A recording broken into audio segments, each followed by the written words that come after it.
Selamat malam Pak, perkenalkan kami dari kelompok 4 dengan tema game dan berjudul Rise of Village. Di sini sebelum kami akan mempresentasikan hasil dari pembuatan game kami akan memperkenalkan diri dulu. Nama saya Geraldi Simanjuntak dan anggota lain saya adalah Deka, Joshua, Revando, dan Yelena. Namun ada dua orang yang tidak dapat hadir dalam pembuatan video kali ini, yakni Joshua dan Yelena yang sedang mengalami sedikit masalah, Pak. Oke, selanjutnya adapun bentuk dari Adobe ini. Nah, di dalam bentuk dari Adobe ini kami pertama membuat untuk papan pemainnya. Nah, ada 4 jenis papan pemain, yakni papan pemain warna hijau, merah, biru, dan kuning. Nah, papan pemain ini digunakan untuk meletakkan bangunan-bangunan atau bangunan yang akan dibangun oleh si pemain tersebut. Nah, Adobe ini juga kami gunakan untuk membuat kartu-kartu dari game atau permainan yang akan kami buat. Nah, adapun kartu-kartunya itu yakni kartu dari sumber daya dan kartu bencana. Nah, selanjutnya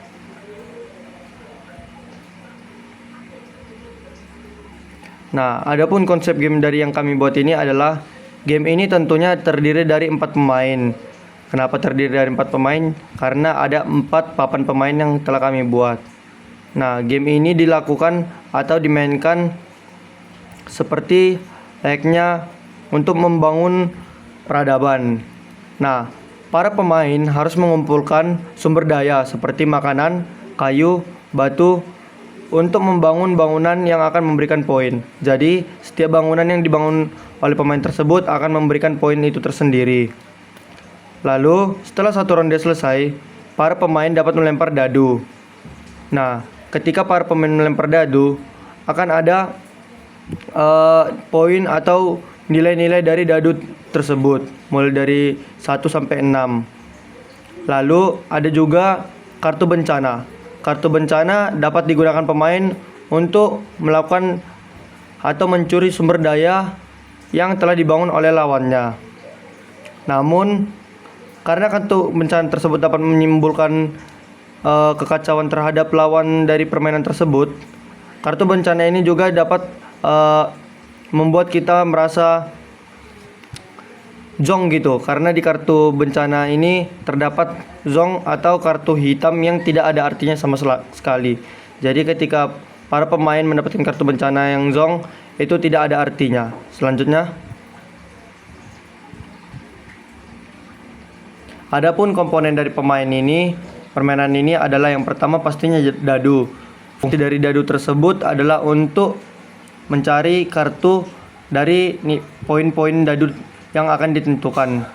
Lalu ada papan lahan permainan, kartu sumber daya yang didapatkan melalui dadu, lalu ada kartu bencana, serta kartu bangunan.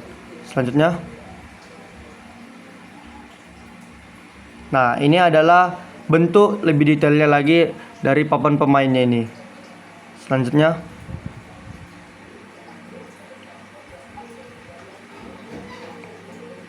ini juga adalah bentuk detailnya.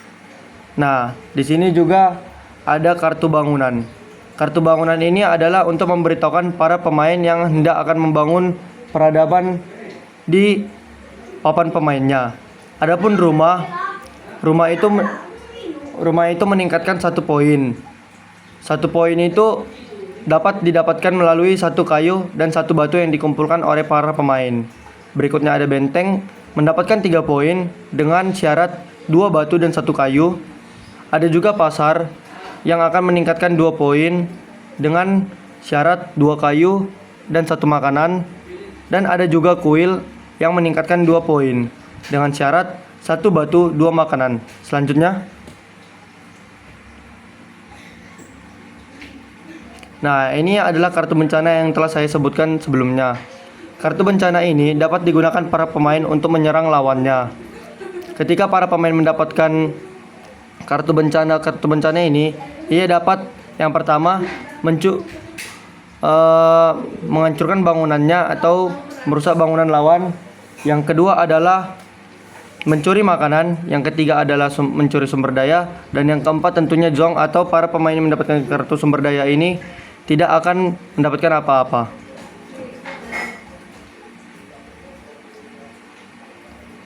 Lalu ada pun sumber daya yang tersedia dalam permainan ini untuk membangun peradaban-peradaban di papan pemainnya masing-masing.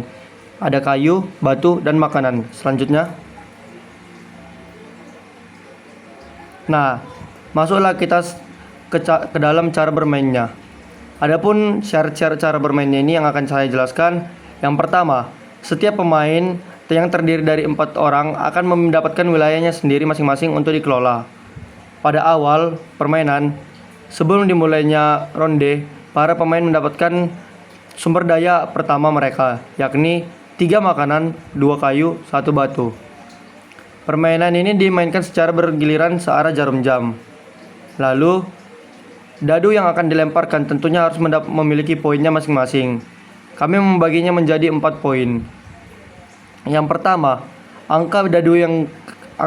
ketika pemain mendapatkan angka 1 dan 2, pemain mendapatkan makanan. Ketika para pemain melempar dadu mendapatkan angka 3 sampai 4, pemain mendapatkan kayu. Ketika mendapatkan angka 5, pemain akan mendapatkan batu, dan ketika angka 6, pemain akan memilih sumber daya secara bebas. Selanjutnya, aturan kelima adalah sumber daya yang diperoleh dari hasil melempar dadu dapat digunakan untuk membangun peradaban. Adapun peradaban yang tadi saya telah jelaskan yakni rumah, pasar, benteng, kuil, agar wilayah lebih maju dan mendapatkan poin. Dan yang keenam, setelah semua pemain menyelesaikan satu putaran, pemain dapat memilih melempar dadu untuk mendapat sumber daya ataupun mengambil kartu bencana untuk menyerang lawan. Yang ketujuh, kartu bencana tersebut tadi sebelumnya sudah saya jelaskan. Yang pertama dapat mencuri sumber daya lawan, mengurangi makanan lawan, ataupun menghancurkan bangunan lawan itu sendiri. Selanjutnya, yang kedelapan adalah kartu bencana tersebut seperti yang saya jelaskan juga sebelumnya dapat atau tidak menghasilkan apa-apa terhadap kartu bencana tersebut, karena kartu bencana tersebut juga berisikan Zhong atau kartu hitam. Lalu permainan ini akan berakhir ketika ada salah satu pemain memiliki wilayah paling maju dengan bangunan dan poin terbanyak. Lalu, aturan terakhir adalah pemain dengan perkembangan wilayah terbaik tentunya akan menjadi pemenangnya. Selanjutnya,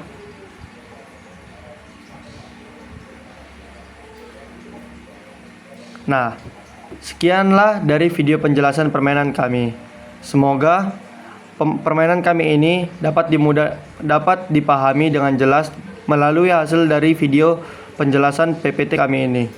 Kami dari kelompok 4, sekian dan terima kasih.